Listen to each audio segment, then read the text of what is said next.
What's up, everyone? It is Diecastbuffet here again, guys. I have a 2004 Burton Netzero car in the studio. A lot of y'all remember this paint scheme from Nascar Chase for the Cup. Well, it's in the studio. Let's check it out.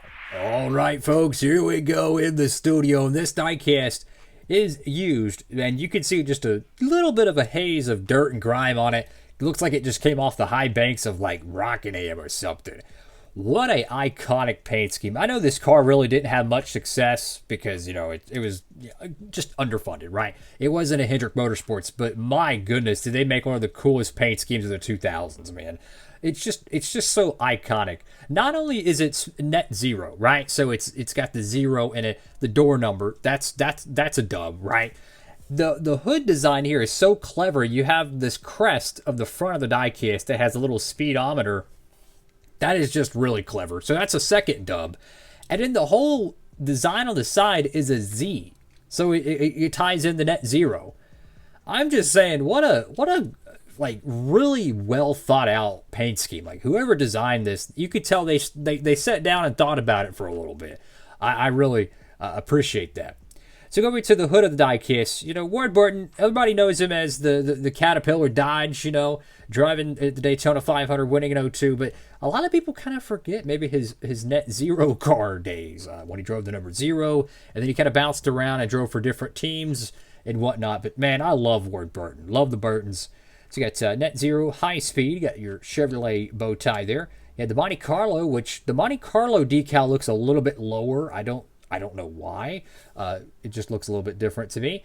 So I see a Hendrick 20th anniversary decal there. I think they had some sort of a partnership with Hendrick, and I actually have, this is kind of random, but I actually have the diecast right next to me. Look at the headlight there. Those look pretty similar. Is that the same exact logo? I don't know, but I think they had a partnership because they're both Chevrolet teams. Haas, I think, was the team that had this.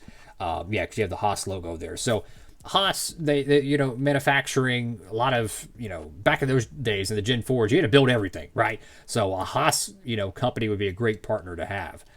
So I don't know what this would officially be, but it looks like the Hendrick logo. I could be completely off. It's got Moog, Clevite, Sudoku, Cup, Edelbrock, and Wix air filters. Go to the left side of the diecast. Now, one little oopsie-doo with this diecast is the outlining on the zero.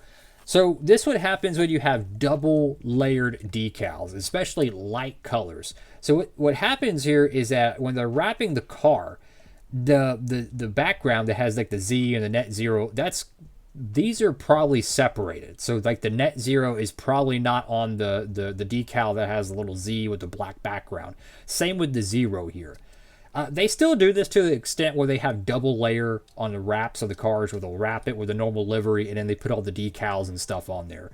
This is what happens when you do that. You have a outlining where you have the bright portions where the Z is, and then you have the black outlining. If the white decal is not extremely bright and at full opacity, you're going to get a little bit of a line there. You can even see, just a subtle touch on the other side. So that's more of a manufacturing oopsie-doo. So you got probably the smallest name rail decal you've ever seen in your life. You got your B-Post decal there. I have no idea what those sponsors are. You have Nextel Cap Series, Outback Waste Management, Autometer, Infograms, EA Sports. Shout out to EA Sports for getting the Netzero car in Thunder 04 and Chase of the Cup. Shout out to them. And NASCAR 06. Shout out to them for that. I think it was Mike Bliss. I think in 2005. I could be tripping on that. Anyways, you have 3M, Gatorade, Holly, Goodyear, and Ray Bestos. You got a little bit of some dirt and grime right there with the Goodyear decal. The Racing Champions cars, which this is, the diecast mold, the manufacturer for this, their decals, the clear coat was really thin. So, like, if you scraped a car, like racing them together, this is extremely easy to happen. You could open up a brand new one and just gently rub another car against it, and that'll happen. Do that with an Action Winter Circle. It'll take you a while because the clear coat is a lot better. But again, these were $2 cars back then.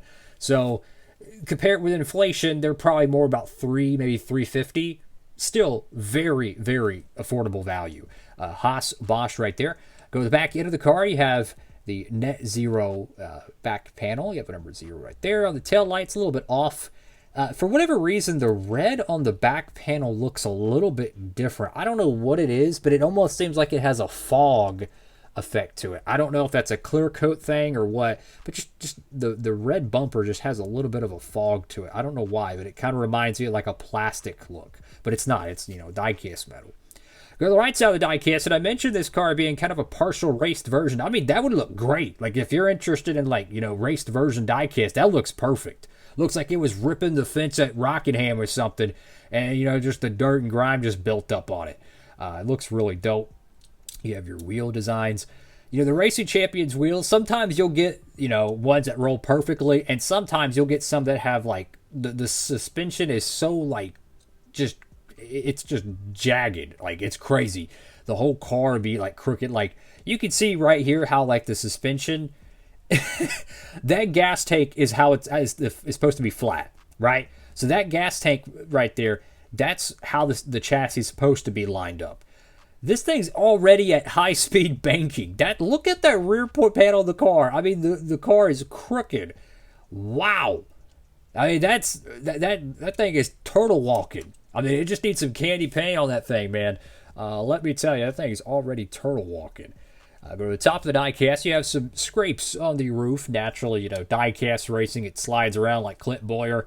This is a car that was used back in the Duralast Cup Series, the Gen 4 shootout. If you watched that video, it's on my Duralast Cup Series playlist. I did a special Gen 4 race. This car was featured in that, I believe. But way back in the 2000s, this car actually raced. This exact car raced. So that's why it's got a lot of dirt and grime to it. Obviously, I didn't have the Duralast Cup Series back in the 2000s, but I did similar style racing as a kid. You have Haas right there on the deck lid. And I want to say this was Haas CNC Racing, and they existed until 2009 when they merged and kind of made a new team, quote unquote, with Tony Stewart.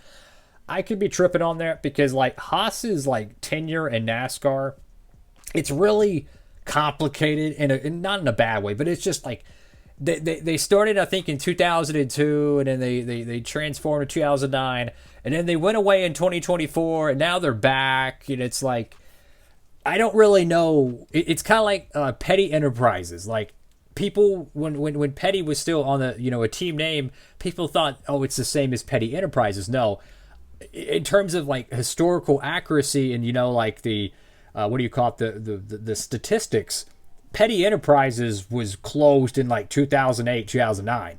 So all of the wins in the 43 car since then do not count towards Petty's original team. And you're like, what's the difference? That's just the way it is. It's cuckoo. It's crazy. I feel like a little bit of the same thing with the Haas team. Their history is really crazy because they were a Pontiac team. They were a Chevy team. They were a Ford team. I don't even know if they're going to be a Ford team in the future. I have no idea. It's one of the more interesting teams in NASCAR history. But this paint scheme was featured as a throwback in 2023 with Cole Custer, I think. Unfortunately, the 164 of that only got made on the PTC mold. Oh, that was sad. It was PTC or J mode. Anyways, yeah, that thing, it's just sad. So, yeah, that's all for now. Make sure to like, comment, and subscribe. Diecast Buffet with a Ward Burton Diecast. Signing off.